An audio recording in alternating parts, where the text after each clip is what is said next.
Hello, everyone. Welcome to Snap Take. I'm Glazer of the Snap Judges podcast, the official podcast of Marvel Snap Zone. And happy patch day, y'all. Galactus has finally been sort of nerfed. We're going to talk about Galactus. I'm going to tell you a couple key cards that I think have changed value based on this Galactus nerf. And I'm going to give you 5 decks where I think Galactus still works. I bet you at least some of these are still meta and will win you an awful lot of games. Before we go any further and talk about those cards, though, I would like you to subscribe. It would really help the channel out if you hit that like button, ring that notification bell, and absolutely, especially, hit subscribe. What we do here on the channel is every day I give you at least 2 decks, every weekday anyway, at least 2 decks that the big creators haven't started talking about yet. What this does is give you a leg up on the competition, help you get extra cubes. One other reason to subscribe, down in the description to this video is a link to the Marvel Snap Zone Discord. We have a bunch of people that hang out in our corner that hang with the podcast host corner of the Marvel Snap Zone Discord, and all of those people hit infinite. I'm going to explain to you why I think they hit infinite in tomorrow's video, because I don't think that like suddenly we have some magic sauce. We're not telling you like a special watch that makes you invisible here. But I do think there's a reason that the people who choose to hang out in there are hitting infinite every single season while so much of the community is struggling to. So make sure you check it out. Make sure you subscribe. You'll get that information. You'll get full access to all of our decks, all of our information. Check the Discord, subscribe. Let's talk Galactus. Galactus went from a 6-2 to a 6-7, and I know I said that he was nerfed, and that's better stats, but there's one humongous change with this. Now, in addition to having to be the only card here, he also has to be winning that location.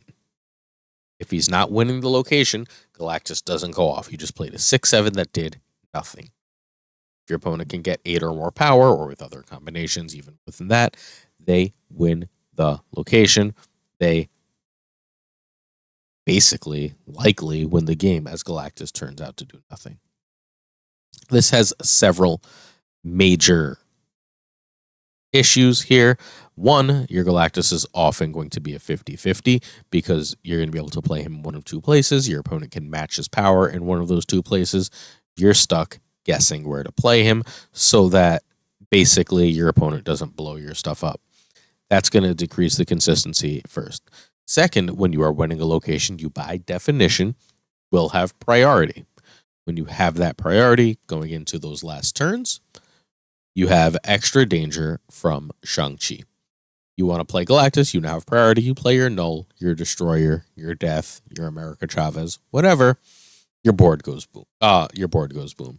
You'll have that 7 power there, but if they could get more power than that 7 of Galactus, at that point, they're going to win that location. The last major issue is that your wave plays are now going to basically allow your opponent, if you only have one place to play Galactus, to drop their big card in that spot. So you play wave, you've only got 1 spot to Galactus, right?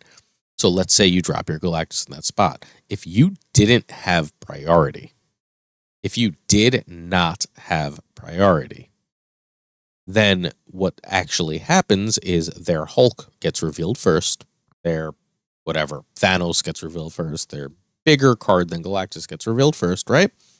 That gets revealed first. Galactus doesn't go off. There's nowhere else to play the card. You're in trouble for that game. However, there is a secret benefit here. If you do have priority going into that turn and you reveal first and then their Hulk reveals, well, what's happened is you've now thrown priority and given your Shang-Chi all that extra power. So you can next turn Spider-Man, turn after Shang-Chi, and just lock down that game. A really powerful way to go about things. What that means is, and we're going to talk about some other cards as we go, what that means is cards in the early game, like Lizard, that gain you early power and help you gain priority. Cards like, not doing it when you're not playing a ramp on 3, cards like Mr. Fantastic offer extra value because they give you priority. Priority means that your Galactus is so much more likely to go off when you play your wave. Sounds good? Another card that works similarly to this is Claw. And Claw comes with a couple of really, really cool caveats. The first really cool Claw caveat is when you play Claw, your opponent's going to assume you're going to Galactus into that Claw lane, right? Because you have all that extra power in that lane, so why would you not Galactus there? That's 6 plus 7, that is 13 power in that lane. Unless they can beat 13, your Galactus is going to go off. You can do that. But if you think your opponent can beat that 13, as they're trying to beat that 13, if Claw is in the center, you can still play to the left of Claw. Saying that 7, if they're trying so hard to beat 13 on the right, 7 is often going to win on the left. This works really, really well after an Electro, right? When you do this on turn 4. You play Electro mid, then you play Claw mid. You have this opportunity to work this out. Now, at this point, if you're very lucky, you've played Daredevil on 2. Daredevil on 2 tells you which spot you want to play that Galactus, and thus should really help you win the game. There's one other card that goes really well with this combo for when you don't see that Daredevil and you guess wrong. That is Absorbing Man. Our friend, the much missed Progger plays, was hit infinite running Absorbing Man and Galactus. If your Galactus doesn't go off for whatever reason, at the time he played it, it was because Arrow was everywhere. Your Absorbing Man can go off and win you that, and can be its own fundamental Galactus, right? If your Galactus didn't go off, Absorbing Man played winning a lane the next turn can then just be Galactus. Claw is obviously a card that really, really, really helps this happen.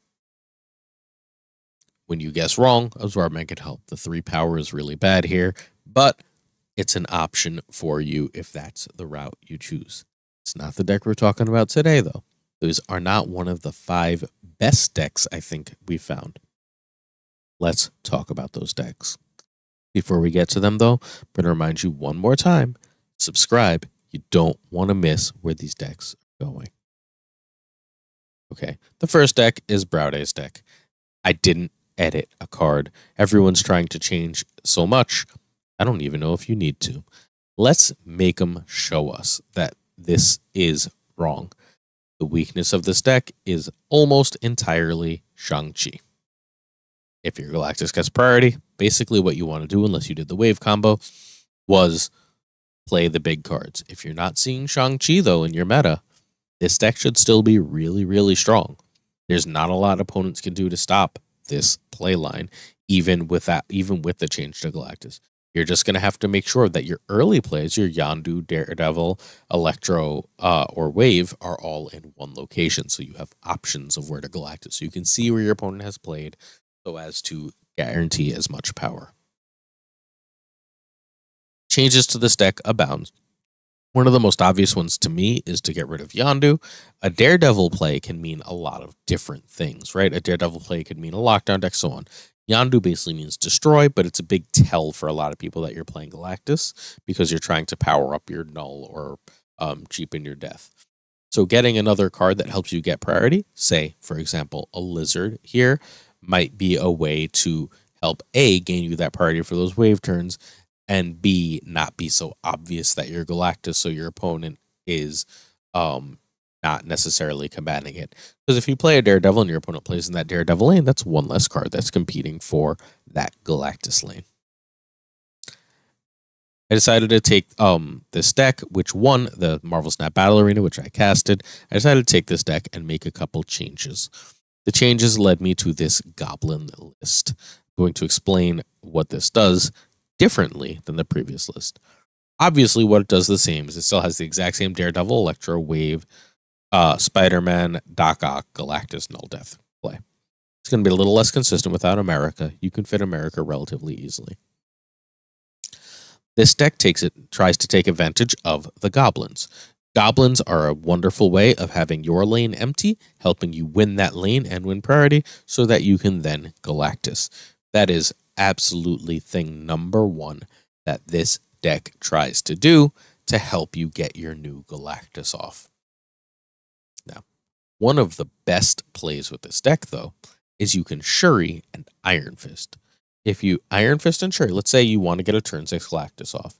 You Shuri and Iron Fist on the left, right? Or sorry, you Shuri um on the left, and then you Iron Fist on the left and you Shuri mid. I can speak sometimes, guys, I swear. Shuri gets out of the way, but the next card played in that lane is still going to get double strength. That card's Galactus. You now have 14, very likely winning you that lane if your opponent wasn't ready for it, and thus closing out the game. You can also do that play. 3 into 4, Iron Fist into Shuri, and 5, you can drop a 16 power, a negative 16 power Hobgoblin on the opponent. So that when you drop your Galactus, they now have to overcome that 23 power. You can do this play with Green Goblin. You could honestly just play a Green Goblin and Hobgoblin. Now your opponent has to overcome 18 power in the lane. All of these plays give you extra utility so that you're not stuck just trying to Galactus without any extra help. The Goblins offer a way, slightly less consistent way than prior, but a way to make sure your Galactus goes off. The Iron Fist Shuri we're going to see a lot in these upcoming decks. It is an extremely powerful way to get a lot of power, positive or negative, into. This next deck is Safety Blades. Safety is obviously a Marvel Snap Zone collaborator. Safety is a genius, y'all. He's a friend of ours who just, look, he got to infinite in conquest mode in like 2 seconds. He's fantastic at this game, and he builds, honestly, the very best decks. That stats deck, the Stature Black Bolt Darkhawk thing, that was his originally. We got proof. He's built just the Dracula dump was originally. So many incredible decks were safeties before anyone else's, and he never gets enough. Well, the rest of the decks we're going to look at are Safety Blade specials. Safety says it works. He's always right. The man is a genius. This deck is taking a lot of pages out of that previous deck, right? It's doing a lot of the same things, except it fundamentally adds a Howard and Iron Lad, where that's expensive. That's 12,000 tokens as of right now, right? But Iron Lad and Howard offer an extra chance at seeing Galactus, where you don't need any ramp, any special tricks, anything else to happen, and you can get Galactus. This also increases the consistency of your Iron Fist Shuri combos, right? Of getting your waves, of getting your Electros. All these cards that you need to make it work while adding a 4/6. 4/6s help you get priority, help you win games, right? A 1/2 is a perfectly fine setted thing, and when people see it, they don't immediately assume Galactus. Same for Iron Fist. Electro and Waver obviously tells, but by then, hopefully, it's too late. You can have a 12 power Iron Lad who is also a Galactus. It's less than 14, but it's fine with the Iron Fist Shuri combo. You can just have a regular old 6 power Galactus, which you then do other things with. Your opponent, again, can't be sure you're going to Galactus. You can turn 4 without Electro, or even with Electro, use Iron Lad as a Dr. Octopus to pull all of their stuff in, leaving them not enough power elsewhere to stop that turn 5 Galactus. There are numerous fantastic plays that Howard and Iron Lad open up to win games with this deck. They offer you extra ramp, they offer you extra power, they offer you an extra Galactus. Donald the Duck is going to be a stellar deck. If I had to pick one deck from this video that I think is going to be good, this is it. I think this is really where you want to go. I think all these decks are good. This is my favorite. Next up, we have Destroyer. This is obviously a Destroyer deck where Galactus is a win condition, but not the win condition.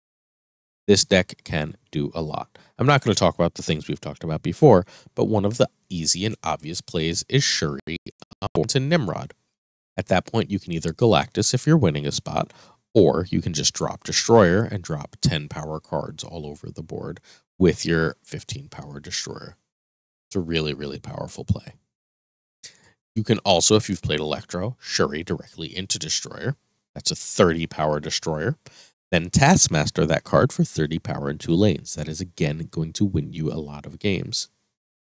You can do a less high power version of that with Shuri into Dr. Octopus into Taskmaster as well. That play is especially good if you manage to get an Iron Fist, although obviously that requires extra plays and extra things to do. Once all these cards are destroyed, you have fundamentally 1,000 different options. Destroyer also adds options for when the opponent junks up your side of the board. I think this deck is really, really cool and really, really powerful. Welcome to my second favorite of all these decks. This deck has no real protection against Shang-Chi, but that's kind of the only thing that beats it. And Galactus has 7 power, means that even if they do Shang you, unless they had a considerable amount of power there already, you're still going to win that location and you're still going to win that game. The last deck we're going to talk about today is the ramp-free Galactus. This combines a lot of different ideas and basically says, I don't need to ramp. I will either play Galactus on turn 6, or I'll just win by playing a nice destroy package. We've got all the Shuri combos of before. We've got all the Destroyer combos of before. We've got one extra, basically what amounts to a Nimrod combo. What that is you Shuri Nimrod, and then on the last turn of the game, you can Venom the Nimroded location to put 10 power in each other spot, and you can Carnage to then throw that power around further. It takes a small board. Sorry, you can also Deathlock and Carnage. Works exactly the same way. You're fundamentally, at that point, throwing just a ton of power all over the board as your opponent tried to guard against Galactus and could not potentially protect against all of these other possible go-wide plays. I played a version of this without Galactus because I still refuse to buy Galactus. I play Galactus on one of my co-host Roy's account. I play Galactus with several of our other creator friends, but I have not personally gotten Galactus. It's just not my style. I've been debating it with the nerf/change. I think it might be more interactive and fun. But as of now, I played a version of this. I basically built this exact deck weeks ago, and I just didn't put Galactus in it. And people kept playing around Galactus, and I just kept winning. Basically saying, you think I'm going to Galactus, but instead I'm just going to throw high-powered bodies all over this board. It works so much better than it has any right to. You Shuri Nimrod Destroyer, you just enjoy. You enjoy your power all over the place that your opponent can't really contend with. This deck is really, really powerful and really cool. And it's a great way to steal cubes with Galactus. All right, that's it for today. We'll be back tomorrow with another Snap Take, another episode, another 2 new really cool decks. I've actually got a really, really awesome Mr. Negative deck picked out for you for tomorrow, and we'll see what else is going on. So happy that you joined us. Make sure you're subbed, and I'll see you tomorrow. Thanks for watching, and have a great rest of your day.